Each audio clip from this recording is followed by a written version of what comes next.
On today's episode of The Strange Show, I have the pleasure of interviewing Rob Link at this year's Gadget Repair Expo in Miami. Rob has been in the wireless service industry for the past few decades with roots in the greater DC area. Rob ran his own wireless stores and later opened up his own repair locations.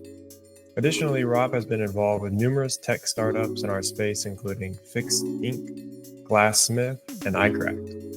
Additionally, Rob was the director of the Repair Association for over a year before moving on to start the Tech Care Association. Today's sponsor is my company, XI Repair. If you need your device or data recovered, check out xirepair.com. We are a WISE certified provider that can help fix your cell phone, tablet, computer, laptop, and game console.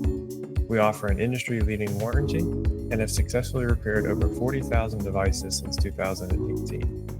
Now, on to my conversation with Rob Link. So things are going really well with Tech Care Association. We're going on our 5th year.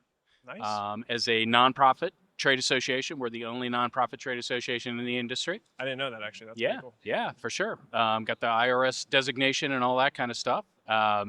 So, our mission is to help repair people or folks that take care of tech after it's sold. So repair is the main thing we focus on.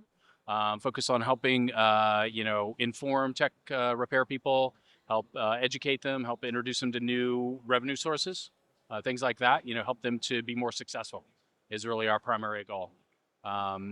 We had a partnership with a company called Upsie, which is probably one of the last times we talked, and Upsie is no more. So they were a startup that ran out of money. Their legacy business kind of drug them down. But we're taking some of the concepts that we learned there and software platform we were working on, and we're building that right now in the Tech Care Association. That's awesome. So it's That's a really cool SaaS platform. Kind of like an Upsie replacement, or this is SaaS platform for repair shops? It's a lot different from what we were doing. At Upsie, we were really focused on working kind of behind the scenes with corporate customers. In what we're building right now, we're looking it to be a standalone company that's completely agnostic in terms of like who we're partnered with, right? So we want to bring repairs in from anywhere and everywhere, right? Into our platform and then get them out to repair shops all over the country. We're not going to be tied down to anything or not required to do anything other than, make sure it's good quality business that's coming into repair shops all over. So and making sure good quality repair shops servicing them. Oh yeah. Absolutely. Gotta cover that one too. Yeah, and we really learned that at Upsie because we really learned a good formula in vetting shops. Okay, there's a lot of great shops out there that are just operating right, and they don't want to fill out forms or take tests or do anything like that. They've been doing it for 20 years, right?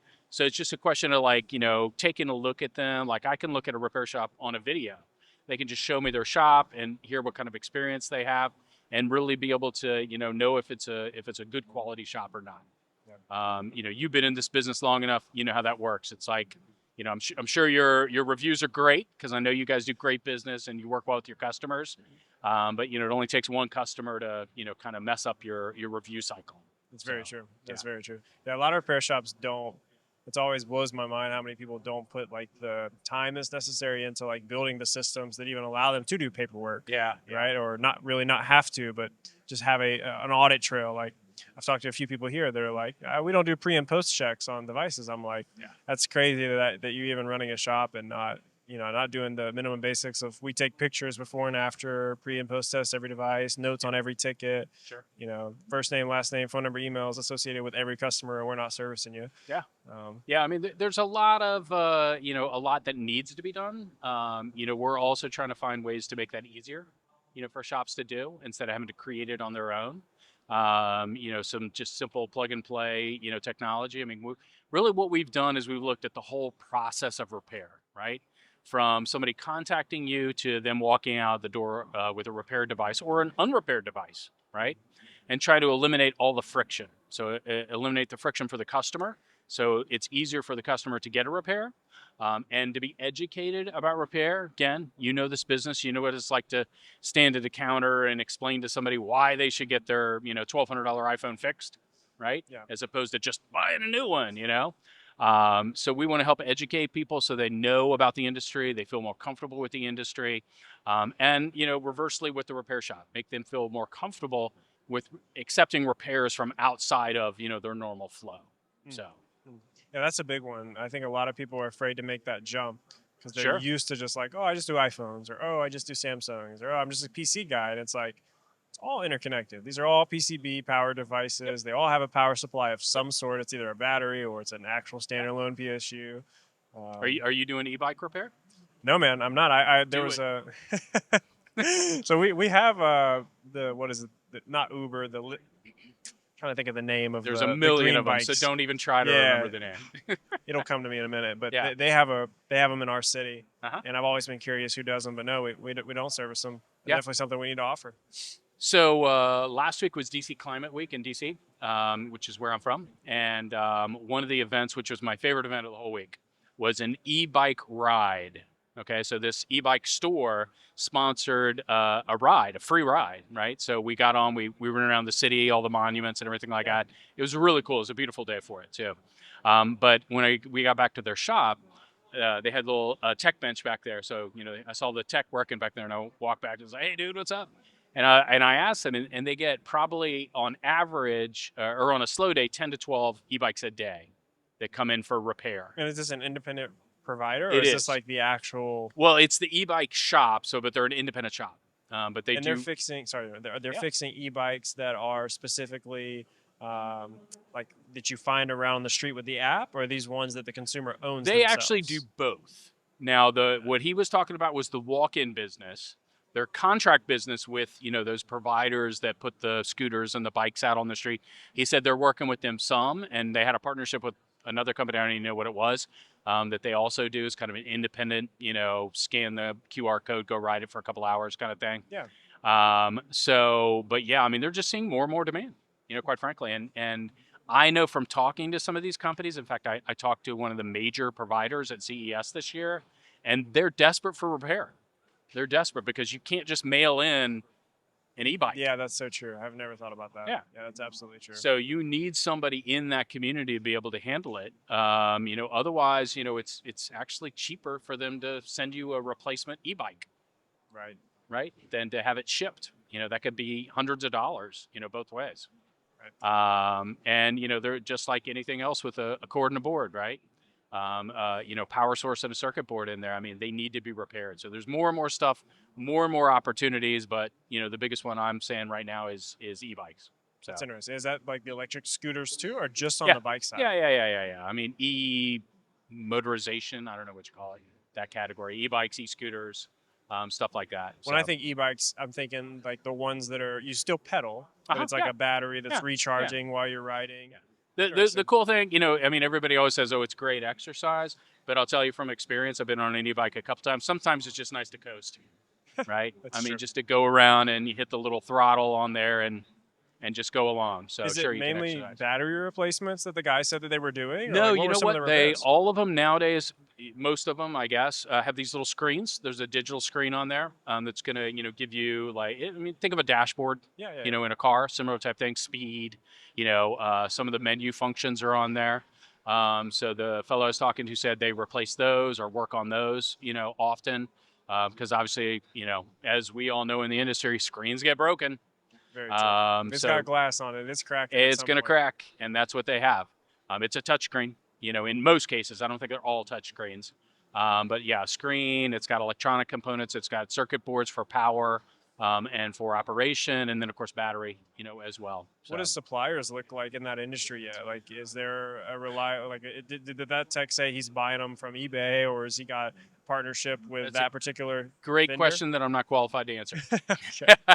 Yeah, I'm digging deeper. I'm just curious. Yeah. I hadn't looked at the supply side. I did ask him, and we of course hit on tariffs. But he was just pointing out, he's like, see this e-bike right here. It's going to be $2,000 more next week. Is what he told me. So repair, and he said parts they can get. And actually, yeah, that's right. He did tell me parts are not in China. They're able to source parts from mainly from Taiwan, is what he was saying. So, they're seeing some other places they can get parts still at an affordable cost. So that's interesting. Opportunity. Yeah, no, that's definitely interesting. I think the tariff thing's interesting. I just spoke in there on that particular topic. it's interesting how it's going to affect our industry. I'd be interested to hear your take. I'll give you mine. I think the Trump administration has specifically picked the electronic semiconductor sectors, and like when Howard Lutnick, the Commerce Secretary, essentially says semiconductors, he's also referring to a list of like LCD panels, PCBs, smartphones, electronics, maybe not game consoles in there, but flash drives is definitely in there, and hard drives. Yeah. Those things are in the national security interest of the United States in the mind of the Trump administration, and therefore we need to identify which one of those can easily come back and put the highest tariffs on those to incentivize them coming back.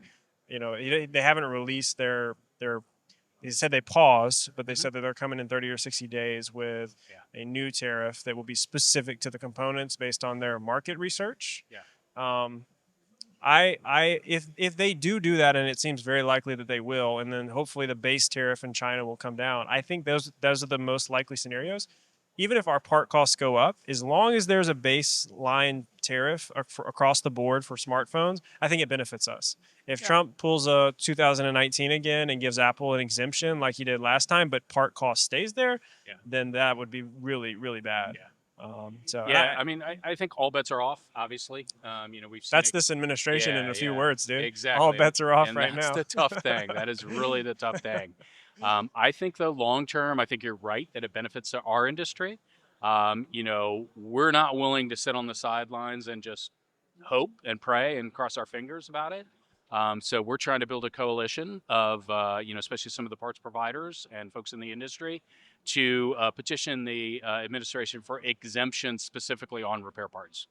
I think we've got a really good case for it. I've talked to some of my lobbyist friends in DC that lobby in other areas. Being able to make the pitch that, hey, this benefits small business people all over the country, right? So small business people like yourself, right, who are trying to make a living and provide for yourself, these tariffs, if they, hold true on parts, are going to kill us. But if we can get exemptions for them, it's going to help us thrive. It helps U.S. businesses thrive as well. So we're going to fight for that, and we'd love for anybody to join us at the Tech Care Association. Help us fund it because it costs money. But I think that in the end, it'll be a thing that'll benefit the industry wholly. So we need that for sure. Like having an association, we have 2 or 3 here. We've tried to be a part of all of them. I think some of them are more like certification focused. Some of them are a little bit more like conference focused. Some of them a great are show. A little more they put policy, on a great show at the Gadget Repair Expo. I love the work they do. Yeah. But I think policy to me is one of the most important ones, just because if you look at the Auto Care Association, they're looking out for independent shops, and they've done some crazy, wild, legislative things that have really benefited those independent shops. My model for what I would love the Tech Care Association to be is the Auto Care Association, and similar names, right? That wasn't an accident. I really love what they do. They're one of the largest trade associations in the country, and they're designed for independence, right? I mean, that's what they're focused on is independence. They fought the first right to repair laws, right? So right to repair was not a thing till the Auto Care Association fought for right to repair and won. Yeah. Right? Yep. Now, like you said, our industry's a little bit kind of partitioned off. There's not one organization that does all that. I don't know if we'll ever be that. I don't really foresee that because, there's a group that's out there fighting for right to repair, and they're doing a great job. Repair.org. I worked with them for a while. They're doing fabulous work. I love the work they're doing. 5 laws have passed, 5 different states. Probably be 6 or 7 by the end of this year, right? Hopefully more. The folks at RFA, here putting on the GRE, the Gadget Repair Expo, doing a great job. Right, a little rough to start, but they're kind of getting into a good groove. This is a great event to attend. So the certification people, my thoughts on that, so I won't go down that road. But there's different things that are out there, and we can support them all. 100%. So, and I think more shops need to. It's a catch-22 though with some shops because they're like, man, I'm already struggling here, and like I don't have the money to pay for the fees, and I try to get them out of that mindset because it's pretty important to obviously have the associations fight on our behalf. If you look at like what the auto care industry did with exemptions, Yep. with tariffs from particular countries and their own, this was like way before Trump administration. I know Yep. they fought to also prevent insurance monopolies, preventing them from the independent body shops Yep. taking any of their work, right? Yeah. Geico would say no, you have to use a Geico authorized shop. Yep. And auto care came in and said no, like we're going to work state by state to prevent that. I know Alabama is one of the states where you're no longer allowed to steer customers. There's anti-steering legislation because of that. Yeah. And you and I have talked a lot about that. And I mean, kudos to you for, discovering that and seeing that, because that's a potential problem for our industry. Right? Oh, it is. It's a huge problem. Yeah. I love the Right to Repair people. They're great guys, but I think they miss that segment of it. And their argument is, well, we have right to repair, and any right to repair that's good for a consumer is also good for a business. Yeah. That's true, but that's just getting the part component. Yep. There's also the business side of it that you guys are not seeing or affected of, which is like we still have to get them in the door and provide a service. And if 50% of consumers are getting Assurion insurance and are being forced to go to a repair shop that is the insurance provider, but also the insurance judge on what can and can't be fixed. Yep. And they're just told, sorry, unless it's a screen, it's a $200 deductible. That's a monopoly, man. And nobody in this room is touching that revenue except them. Yep. So. And they control the price. They control what they're paying to do repairs. And then, I don't know if I've told you this before, but I've talked with OEMs and realized how much deeper it is than that. Because like you talk to Apple about iPads, they say nobody fixes iPads because their in-service network, including people like Assurion, a lot of times they don't touch it. Some of the franchises will go out on a limb and actually repair them, but like U-Break corporate is not giving data back to Apple saying, hey, we fix and service these.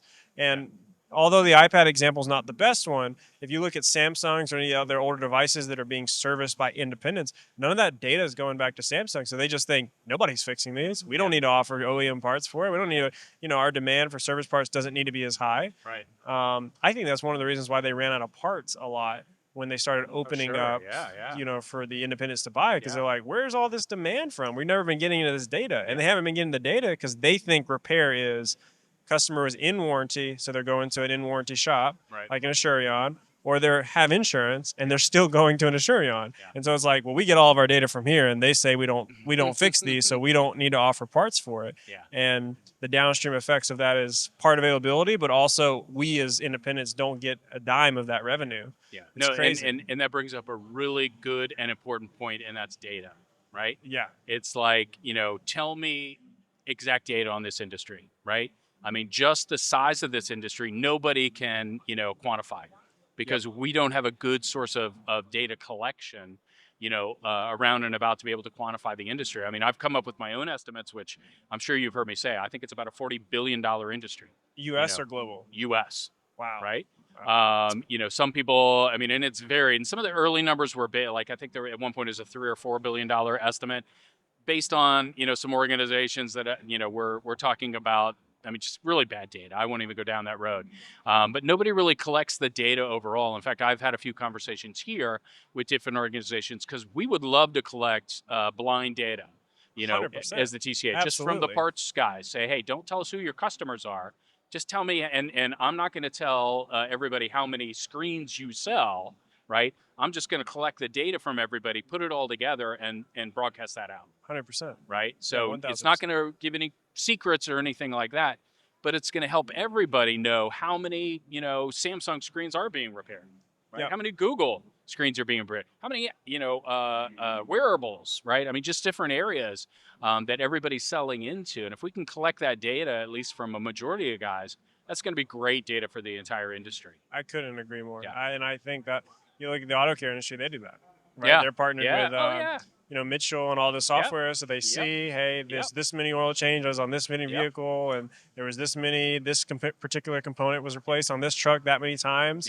I absolutely agree. I couldn't agree more. And it also, like, the data helps us know, like, we can see trends coming. Right? As a repair shop's like, whoa, there was a, I love that data from repair shops. I'd also love from carriers for them to say, like, hey, we have this many of this Motorola that we've been selling. Yeah. So when we get these huge influxes of, like, the Moto e-Power or whatever, and we're like, where is this coming from? It's like, oh, that makes sense. They did last quarter, push those like crazy in the Metro stores. I love that data, but you know? Yeah. I mean that's the thing we struggle with, and like going back to the Auto Care Association. I mean, they just do a great job with stuff. I mean, they really do. But they got a crap ton of money. They That's do why, have a man. crap ton of money. I looked at their numbers, and yeah, they got a lot. It's like a chicken and egg problem in our industry, because it's like the repair shops say, give me money, then I'll support you. Yeah. But it's like, you got to give the money and then you get the support. Yeah. But it does kind of feel, it's like, here's the money, nothing happens, get the money. The repair shops still don't want to give it. Yeah. Again, chicken and egg problem, big time in our It's industry. a struggle. I mean, we've tried to make everything cost affordable for our memberships. Sure. First of all, any repair shop can join the Tech Care Association for free, and you can have a lifetime membership for free. We used to limit it to a year and try to force people into a paid membership. But we're like, hey, if you want to be a part of our organization, hopefully you'll learn something. Number one, hopefully you'll learn something about doing, good business and being a good provider. That helps everybody, right? So we kind of saw that value. We also opened up a lot of our information, and any data we do end up collecting, we want to give away for free, right? Because that helps everybody. And what we really hope for, the model we're shooting for with repair shops especially, is that you'll see the value in what we're doing, and you'll say, hey, I want to put money into this, right? And our memberships are cheap anyway. I mean, you can join us at a paid membership for $100 a year. That's nothing, $10 a month. With our industry partners, which are the guys who are making the large amounts of money, the parts providers, the software providers, all those guys. I mean, we have higher tiers, and we require them to be paid members. There's no free membership there. But we have resources for everybody just that show all the companies that provide parts, right? All the companies that provide software. I mean, those are on our resource hub that we have available. Again, free resource for anybody out there. Love it. Yeah. Lobbying's expensive, right? It is, yeah. But I think one of the things that I have been interested in recently that I'd love your feedback on is like, how do we have these right to repair laws now, but these companies are not compliant. Right. And I give you a great example. Yeah. The California right to repair law requires Apple to sell parts, tools, etc. Yep. Where are the OEM iPad parts? I'm an independent repair provider, and I have never seen an iPad part. Yeah. And when I've asked Apple, people, to put it lightly, in power there, where the parts are, we don't service those. Those are throwaway devices. I mean, this is literally the quote that I've been given from senior officials there. Yeah. They view it like that. And so my question is there some low-hanging fruit as a Tech Care Association or just as an industry as a whole that we can grab, which is light the fire underneath them to say like, hey, these laws are in effect, but you guys are not in compliant here, here, here, and here. And how do you see that playing out? No, I mean, that's a great point. And, one of the things I've always, one of the issues I've had with folks that are working on right to repair is that, it's a grassroots movement, which is great. Grassroots movements do really great things, right? But they're also, traditionally underfunded. So, for instance, I talk to some people in the industry who are like, hey, let's sue Apple. And I'm like, I just laugh because a lawsuit costs millions of dollars, tens of millions of dollars. So that's just not going to happen because there's no money to do that. And the same thing with enforcement, right? When we get there, there's really no money to do that. So we need to create that. Yeah, right? 1,000%. We need to come together as an industry and pitch a few dollars out there so that we can have people that are out there looking at this, at least on a very basic level. The example you gave with the iPad parts, at least, let's hold their, is it nose to the fire? What's the expression? I said, I think kettle to the, I don't know. Anyways, expression word. I always mix my metaphors, right? But yeah, we need somebody looking into that, to hold them accountable and at least, to be writing them a letter saying, hey, you're not doing this, right? And then hopefully we get a little more traction, much like the right to repair movement has as a whole. It started as something people just writing some letters, trying to talk to people, and it's grown to this, very strong grassroots method. And I don't want to say it's bad at all. It's awesome. I love it. And people should be supporting them and giving money to them. But unfortunately, they just don't have the resources to do bigger things, than what they're doing right now. So. Yeah, and I guess to me, I think I look at the right to repair and I kind of say, well, what's next though? Like if we don't do that, that's what I worry about. Because it's like, I think a lot of the people in Apple were just kind of like, well, we can pass these laws, but as to your point, they don't have the money to enforce it anyways. And who's going to come after us, right? 100%. Like there's enough people in here that are, getting their feet wet with a little bit of revenue from the existing system to not want to change it, that we know that at the end of the day, nobody's going to come after us. And if they do, we're a $1 trillion company. We don't care anyways. We're going to just keep doing what we want. I think if we could I bring up the iPad as an example because it's a great, if they're forced to say that we sell iPad parts, but you can't get that in an Apple store, because we both acknowledge that there's no way that they could fix iPads in the way that, at least the way they're currently made, in an Apple store, right? And that's the reason they don't sell the parts. It's not that they don't have ports. Of course they have them. They make the device, but they don't sell it because they know their Apple geniuses can't fix them. Yeah. And I say that pun not to be mean, but I'm sure there's some great geniuses out there. But that's the real reason I think they don't sell them. Sure. And if they sell them to us, then media and consumers say, well, how come I can get this fixed over here, but you guys aren't? And it becomes what I think would be a domino effect of the collapse of like what we think of as the modern service department. Right. Because in reality, if you look at the auto world, part of the reason they're so powerful is 80% of out of warranty repairs, according to the Auto Care Association, is done at an independent shop in the U.S. 100%. Yep. And those numbers are high in America too for phones and stuff. Yeah. But they're nowhere near that high, and also the quantity of devices being repaired in an independent repair shop is not as high as your local repair shop. But it should be. Quite frankly, the problem we have in the industry is awareness, right? People just do not know we exist. In the early days of the Tech Care Association, we did some surveys, asking people on the street, just random surveys, what they would do if they broke their phone. Where would you go? And more than 80% of people said they go back to the place they bought it from. Well, what's the problem with the place they bought it from? The place they bought it from is a sales operation. Yep. Even Apple, who has repair, right? Until they have like a big counter in the back of their stores with a big neon sign over that says repair, I don't take that seriously. Sure. To me, it's PR. Yeah, quite frankly.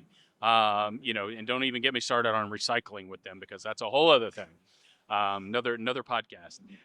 But yeah, people go back to the place they bought it from, and the place they bought it from is just going to try to sell them something new. Yep. Even Apple. Apple's going to say, hey, oh, you got a broken iPhone? Sure, we can schedule that for next Tuesday at 3:00. Is that good for you? Yeah. And you're like, no, can't I just get it done now? Yeah. When in the meantime, they can go into your shop right now, today, and get that phone fixed on the spot. Absolutely. And just not enough people know with a genuine Apple part too. That's an option. Nice, very nice. And we keep a lot of genuine parts in stock. Yeah, and that's great. And people should have those options. But people also should have the option, if they want to put a cheap ass part on their phone, an LCD screen. Okay, I'm not going to do that with my phone, or at least I don't think I am. But people should have that right to do it. Yeah. And that's what Right to Repair is all about. 100% agree. Yeah. We've always taken the approach. We have aftermarket Pro, and genuine OEM. So we have three options. That's awesome. I love it. Certain models we don't offer the LCD because it's like the iPhone 16. I don't really think it's a good idea to put that on there. It's too new. Yeah. Totally get that. I've seen too many we try to wait at least a year or two to let China develop better quality cheap LCDs. But once they're out, we'll offer them. You get a 14-day warranty. You get what you get, right? But if you wanted a high quality LCD or OLED, we'll give you a 1-year warranty. Yeah. Same with the genuines. And the key thing is, making sure, and this is something, I say at every repair shop, I know you do it, make sure you're communicating that. Oh, 1,000%. Yeah. Make sure you're showing the customer what their options are and telling them exactly what it is. Don't you dare tell a customer you got an OEM part and you're throwing on a cheap used part, that, you found, I don't know where. Because nobody sells cheap used parts, right? Nobody? So. Most be. I was surprised to learn that the majority of MSs, IG, all the CEOs have told me that their top seller are the LCDs. Yeah. I shouldn't be surprised because it's the cheaper, but we went for 5 years not touching them. Yeah. We just started this year pretty much implementing low quality LCDs. And the sad thing is, I honestly believe now, some people are malicious. They know what they're doing. But there's actually a lot of people in the industry that don't know what they're doing. Yeah, they don't really know the difference between the soft and the hard. I've heard it on some of the calls that I drop in on and stuff, where a guy is like, they're talking about prices, and he says, oh, my price is low. And they're like, how do you do that? Are you using LCD? And he's like, I don't know. And he's the guy buying the parts. First of all, I want people to be a little better educated overall, and maybe that's the parts provider, right? Yeah. Maybe they should have a requirement too to be able to say, hey, what you're buying here, the reason the price is so low on this is because it's lower quality.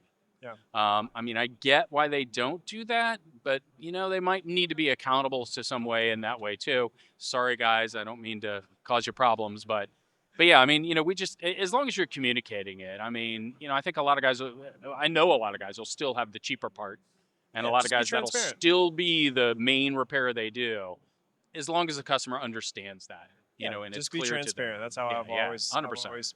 think you just got to be transparent. Yeah. There's a lot of repair shops that are not, though, unfortunately. Yeah, when I owned my repair shops in the DC area, and we got in early days, right?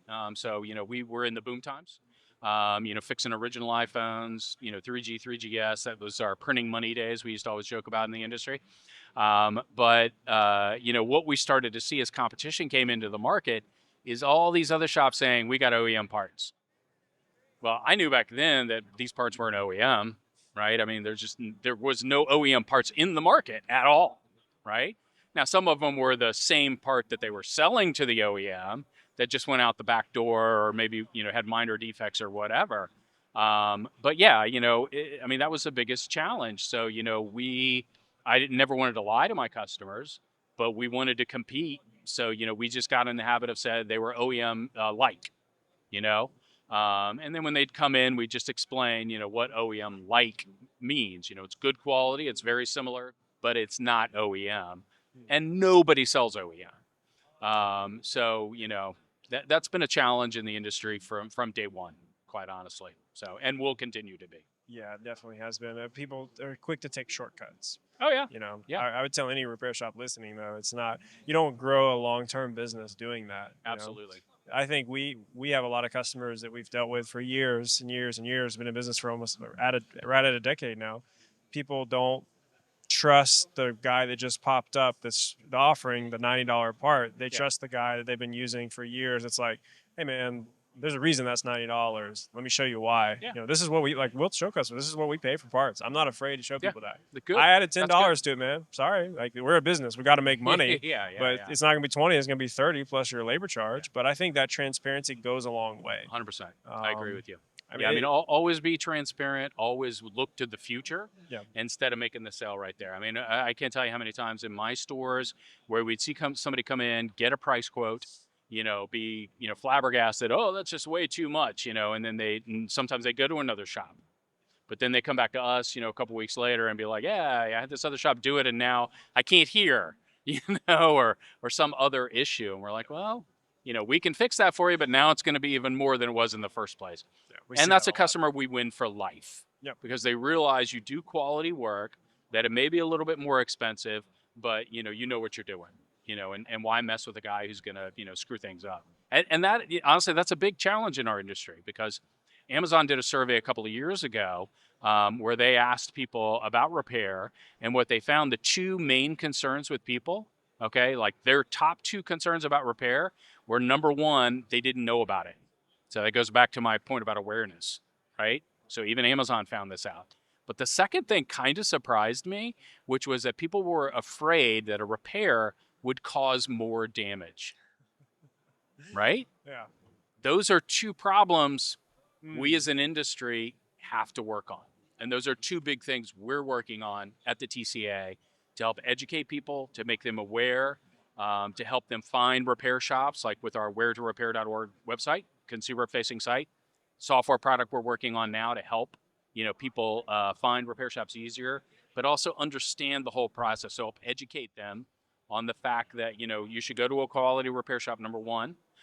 Number two, it's not going to cause more damage, right? It's going to do more as long as you go to that good quality repair shop. And we're going to vet the shops and make sure that the shops in our network are good quality and doing the right thing. And when they don't, we're going to have a little come to Jesus moment with them. I wish that question in the Amazon survey was asked differently, because I would argue when they say they're worried about something going wrong, I would argue the customer is actually saying, my option to buy something that I know will go right, which is a new device, is guaranteed and in my head going to be just barely more expensive. So I'm going to go that route. Well, remember what Amazon does for a living. Sure. Yeah. They sell stuff. Yeah, of course. Yeah. And I hope over time, I think with the tariffs, I think with inflation, I think with moving supply chains around, like I don't think raw material shortages. I don't think it's inevitable, or it's definitely inevitable that devices have to become more expensive. Yeah. I mean, if you just want to look at it from like a capital perspective or a business perspective, I think it's crazy that Apple sometimes thinks that they are capped at what they can charge for a device. Because if you surveyed consumers, most young people would say they'd rather have a phone than a car. Yeah. Right. Very Especially true. Gen Z. Right. Yeah, very true. And so we have an entire multiple generations that our phone is everything. Rob, would you mind hitting done on that timer for me? I just don't want or cancel for me. You're gonna have to swing around. Sorry here. I'll cut this out of just the cancel, the white button. There we go. Perfect. It was about to start going me. Oh, okay. So I didn't want Awesome. to do this, but We I'll didn't cut want this that. out. Don't worry about it. Where was I? The Gen Z. Gen Z, yeah. I think if the devices can cost more, and I think they will over time, I think we can move to a more legitimate, accepted, established is probably the right word, service model for our industry. Because I think that's something that's really missing. So many customers skip the battery replacement. Yeah. It's an oil change, man. Like Yeah. you can't just skip that. Like you wonder why your device doesn't hold a charge or it's slow when it gets to a certain percent. You wonder why the processor slows down. This is all related to the battery, right? And so it's like we have to do a better job as well as the OEMs and explaining that service model. I think Apple bringing back cycle count helped. I don't think they care because they want to sell more devices, obviously. But I think there are people there that are making strides to at least hopefully make a change there. Yeah. Where I'm going with this is that, to me, I think we provide more value or as much value, maybe to not be disrespectful to the HVAC technicians and the auto mechanics out there, but I think we offer equal, if not more value as an industry, but yet we seem to be paid less than everyone else. Like auto mechanics a lot of times can make really good money. You're not seeing the average phone repair technician just, living large like an HVAC technician or an HVAC company is, right? But yet when an HVAC tech comes out, it's $300 plus $150 service fee to come out to replace a capacitor that you could pick up without a microscope. Yeah. And it's like, I'm curious what your thoughts is, or what in your opinion, what has to happen for this industry to get the value it deserves? Is it the devices have to go up? Is it the Tech Care Association has to fight against the insurance monopoly? Is it, there has to be, cheaper parts? Like, what's your thoughts? Yeah. Well, let me kind of jump back in that because I want to talk about Gen Z for a second. What we're seeing there too is that they're more likely to buy used, more likely to buy. Think about the apparel industry. So there's been a big trend with Gen Z of buying, what they call vintage. Yeah. Vintage means used. But it sounds cool to call it vintage. So maybe we need some branding there, right? It's a vintage iPhone. It's a vintage grade A. Yeah, right. So you're seeing a lot more of that. As such, you're seeing a lot of these e-commerce sites like Backmarket and Rebello and guys like that are really doing well right now. So, if you're not selling devices in your shops, you should be, right? Sure. And think of other ways to market those and to be involved in that. Backmarket has a great program to work with repair shops. So that's a big trend for younger people. And just to kind of put an exclamation point on that, so statistics show that an iPhone that's sold today will have 4 unique users in its lifetime. 4 different people that are going to own that iPhone in its lifetime. That's crazy. So that reuse market is really bubbling up, right? So we're going to see a lot more of that. Now, in terms of how our industry can become better and guys can make more money in essence, there's no bar to entry in this industry, right? I saw that, honestly, that's why I sold my shops, right? I was the first one in my market. I was one of the first ones in the country when I opened.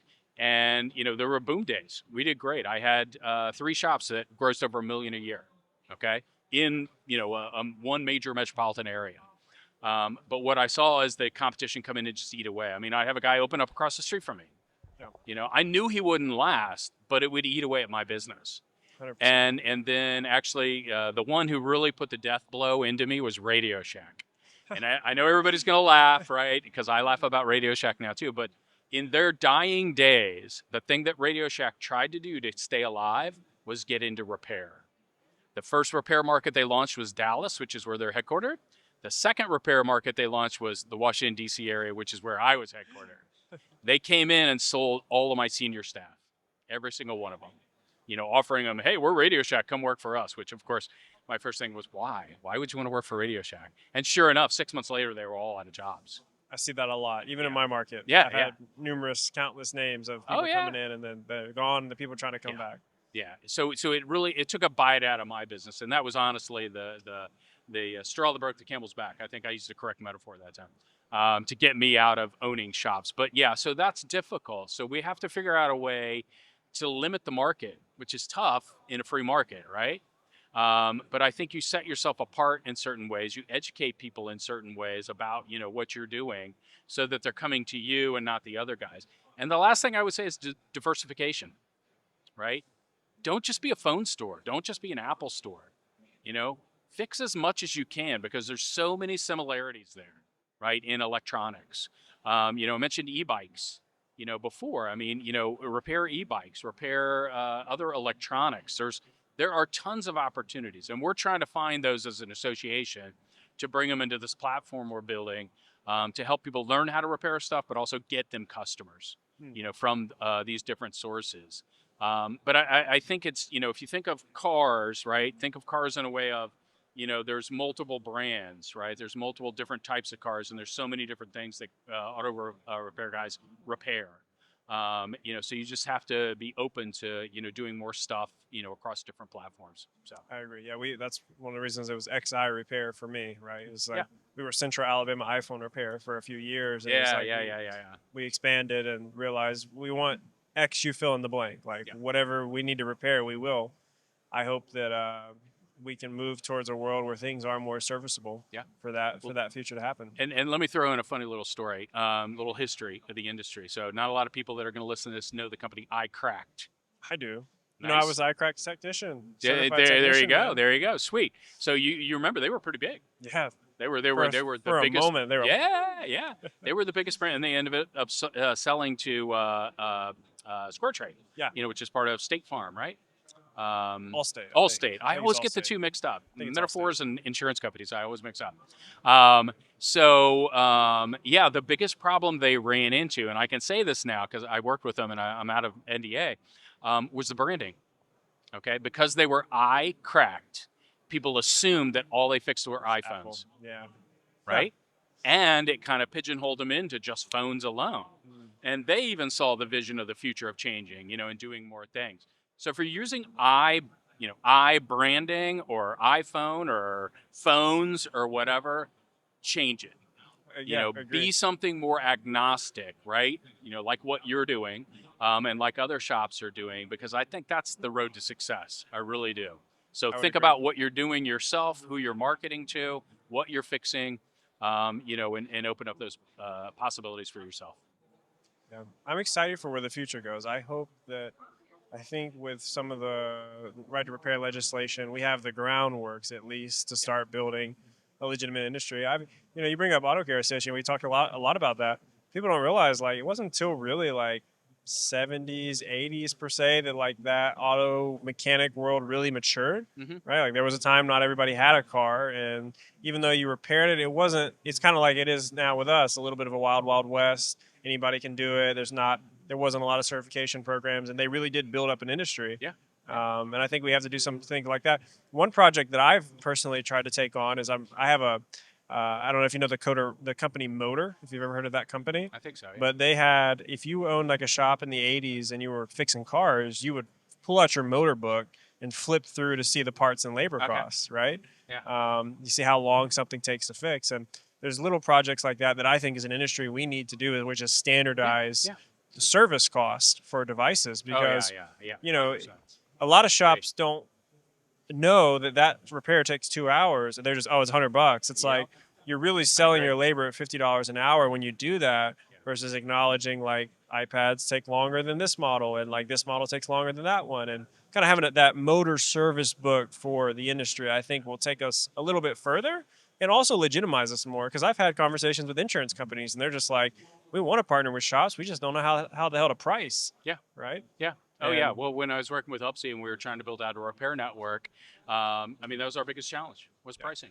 You know, and I mean, I had to convince our investors, because they were the ones putting the money in, that, you know, for the time being, we just had to deal with it. We had to deal with, you know, somebody charging this price and, you know, somebody on the other side of town charging a completely different price. Yeah. Right? Same market, same parts, same people, more or less, same experience, because they both were really good shops. Right. But just one guy decided to charge $50 more. So we had to, you know, bring that back to underwriters, you know, the insurance companies are, involved with, and justify, you know, why it was a better price, you know, and establishing that relationship. So yeah, you know, it's gotta be, you know, something similar that we can all agree on without selling out, you know, the industry. So Absolutely agree. Yeah. And not allowing the industry to morph into one company. yeah, You know. absolutely, absolutely. I mean, it never will.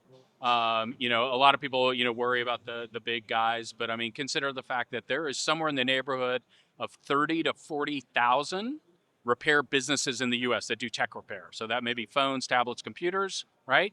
But you know, that's a big number. It's a really Huge big number. number. And iFixT, who is the largest provider, only has about 600 locations. Right. So think about that. If you put together a UBIF, CPR, and even Batteries Plus, yeah, you know, whatever about them, because yeah, they're a whole other thing. But I mean, that accounts for, you know, a very small percentage of the number of people in the industry. So I mean, it's independence. It's all independence, and you know, we just have to learn to work together. You know, strength through diversity is something I really believe in. You know, I don't expect everybody to be the same, but you know, we need to agree to some certain things on the level. You know, how to take care of products. You know, how to price them.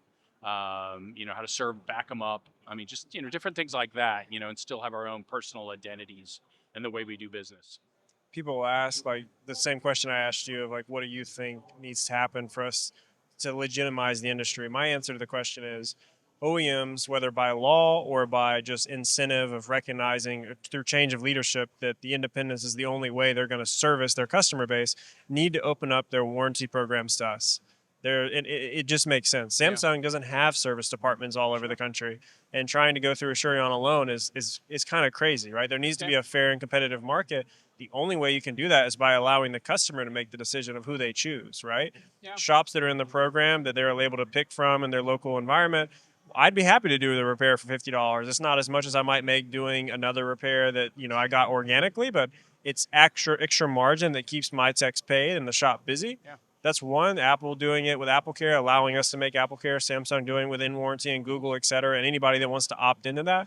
The second is insurance. You know my spiel about insurance. Sure. Being able to get into the insurance programs to where an Asurion customer, because they have insurance, should be allowed to pick their service provider if it ends up being Asurion, which I don't think should be legal because of, you know, antitrust and Sure, you yeah, go down that rabbit I'm with you, hole. yeah. But if we could get that, and then third of all, actually having the parts from the OEMs, like the fact that we still don't have iPads, I'm like, yeah, right to repair we won, but come on, guys, like we don't have iPad parts. Like this is a huge market. We don't even have iPad parts. Well, let me kind of educate everybody listening in terms of the insurance market, right? Because it's huge. It is a huge market for repair. Now, what you have is a mail-in model now. Okay, so insurance companies are either doing a hot swap where they mail a replacement device to the customer, and then the customer mails their other device back. Right? Now, sometimes you can lose data there because if you don't have stuff backed up, plus you got to reconfigure the device, et cetera, et cetera. So it's a hassle. Other insurance companies, you know, the ones that aren't like the top companies, they'll make you mail your device to someplace to have it repaired there and then mailed back to you. Who wants to be without their phone? Nobody. Right. Now, the mail-in model's been around for a very long time, but it's like the fax machine. It's antiquated, right? Did its job at some point, but now it's just, people hate it. The insurance companies, quite honestly, they hate it because their customers hate it so much, right? But it's a cheap, efficient way just to kind of say, do this. Yeah. What we need to do as an industry, and this is why we need, you know, people to accept some consolidated pricing and things like that. Not, you know, at the lowest level, because that's what a lot of guys look for, but just, you know, to have a consistent pricing model, right? So that a $100 repair is a $100 repair everywhere and not, you know, $150 at one place. Or maybe at least just cost of parts plus 10% everywhere. And Yeah, exactly. 1 hour of labor for the iPhone Something screen. that's fair. Well, right? where I was going to go is like in Alabama, we have a lower cost of standard of living, right? Sure, so yeah. an hour of labor with us is just going to be cheaper than New York. Right. So Exactly, yeah. standardizing it just like the auto industry would be so fair. Absolutely, I agree 100%. And you know, I should be paid less than New York Yeah. guys. Just get it. It's just fair, absolutely. right? Like, And, you know, the problem though, and a lot of guys think this, and you know, I know you do great business, and I know you'd be worth dealing with, but you're one guy. True. You know, I need distribution. I wish I could copy myself. Yeah, I wish you I'd have could an army, too. man. We all do, right? So you know, but it's like that's the thing. It's like, you know, a lot of these small guys or guys that have maybe 5 shops or 10 shops, they think they have the bargaining power. They don't. No.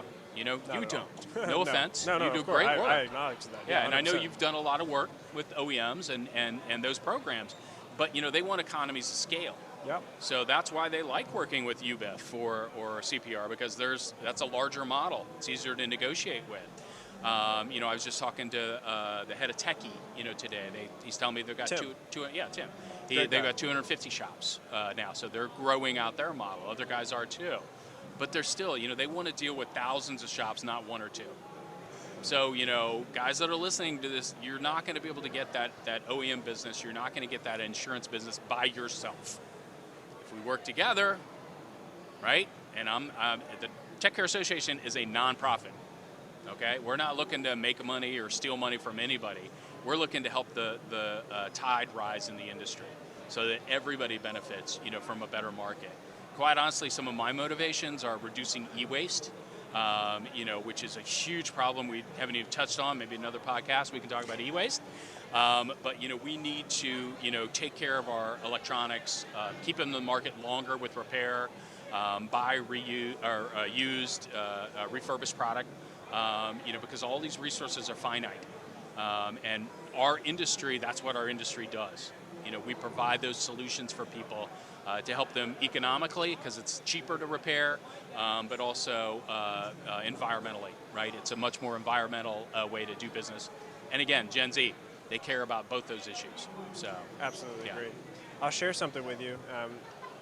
In this past presentation I gave, DC, I don't know how much you follow cryptocurrencies or if you even care about that. I don't know what your opinions are on that. Right. But one of the things, whether you deny it or not, is there's mass cryptocurrencies in the U.S., especially in the developing world. Mm-hmm. You know, we have the stablecoin legislation that's currently going through. It's passed the House and it's being debated in the Senate right now. It's highly likely that it will pass and Trump will sign it. You know, what that does is it essentially allows Apple, Samsung, Google to enable native decentralized wallets where you can have a USDC coin. Mm-hmm. Are you familiar with stablecoins? Not so much, no. So stablecoins is essentially like a digital, a one-to-one digital dollar. Okay. You don't need a bank account to own it. You just need you could download a third-party wallet and you can have that USDC in your account. You don't need a custodian. A bank is a custodian of your dollars. Okay. You're like, why are you talking about this? I know it sounds wacko. Where's the road lead to? So the reason for this is that when that happens and when your phone becomes your native wallet for the average consumer, think about Cash App. You don't need a bank account. You can just sign in and get it. That's going to do the same thing natively inside of your phone. That phone becomes your bank. Okay. If you lose that phone and you don't have a backup of it, unfortunately, in the decentralized world right now, you lose those funds. And so it makes phone repair and electronics repair. Okay. Now I see where you're going. there was a circle to it. And I think that will be, I mean, I have a chart in the presentation I showed where they expected it to be a $30 billion industry, these decentralized wallets for stablecoins. Yeah. It's also going to have a big impact on payments because, you know, stablecoins is almost free to send versus, you know, swiping your credit card 2 to 3%. But as it relates to phone repair, I think when that happens, you're going to have another reason to get your device repaired, right? If you can't make a payment for something because your phone's broken, and arguably that's already the case with Apple Pay and other things. Sure. It's just only going to become more prominent. Yeah. So I just figured I'd loop you in on No. that. I like that. You know, it's funny because, you know, when you look at the, you know, going back to that replacement model, right? I mean, you know, just, you know, the shipping model, you know, I talked about, you know, I mean, I want to eliminate shipping in that industry. You know, completely, because I think that, you know, if you've got a network strong enough of hyper-local repair shops, you know, you'll have locations all over the country. And that was the model we found with Upsie, right, is that we were really surprised. We were targeting around 80% as a high number of how many locations we could find that were within 30 minutes of somebody. We exceeded that without really even trying over only a 6-month time period. There are repair shops everywhere. There really definitely. are. There are. I mean, you know, and I've had people at trade shows say, "Oh, no, there's not." You know, I live in North Dakota. I'm like, "All right, where?" And I'll look it up, and sure enough, I'll find a repair shop, right? That's 30 minutes away from it. They're like, "What?" You know, so it's an amazing industry that can get devices repaired quickly, right? So what you're talking about, you know, is you need access there, so you need it repaired quickly, and that's the best thing I think repair offers is convenience, and a cheaper price overall to get things taken care of. So Absolutely. I think if we can do that, day in, day out without fail, and communicate that to people on an effective way, we get more people coming in the door. And there's, I'll leave you on this point because I know we're probably going late on time, but you'll edit and all that kind of stuff. Repair, like I said, I think there's a $40 billion pie, okay? But keep in mind here, the insurance companies and the depots get a big chunk of that pie, okay? We could have access to that, okay? The other part of that pie is the OEMs, okay? They've got a big chunk of that pie, okay? We could get access to that piece of the pie too. What we're fighting over, all you repair people, I'm not doing repair myself anymore. What you guys are all fighting over is a slice of the pie. Very true. It's one slice. And that's what we're all fighting over. What we need is access to some of the stuff you've talked about with insurance companies, with the OEMs. I mean, all those different aspects of this $40 billion market. And again, that's just really phones and phones, tablets, computers. If we get access to those other parts of the market, it opens up a whole new world for all of us. And all the robotics that are coming, man. Oh, there's so many things. Yeah, again, another podcast. We'll talk about that. I love talking about repair and the future of repair, which, I go to CES every year and look at the stuff and talk to people. And the first thing I'll ask them when they're introducing a new product is, what's your repair strategy?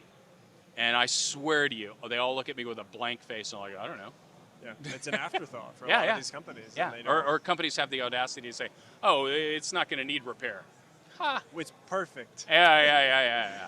In fact, I had a couple of companies call me after CES this year because they were like, like a week after I talked to you, all of a sudden we had like 5 of our devices come back in for repair, and we don't know what to do with them.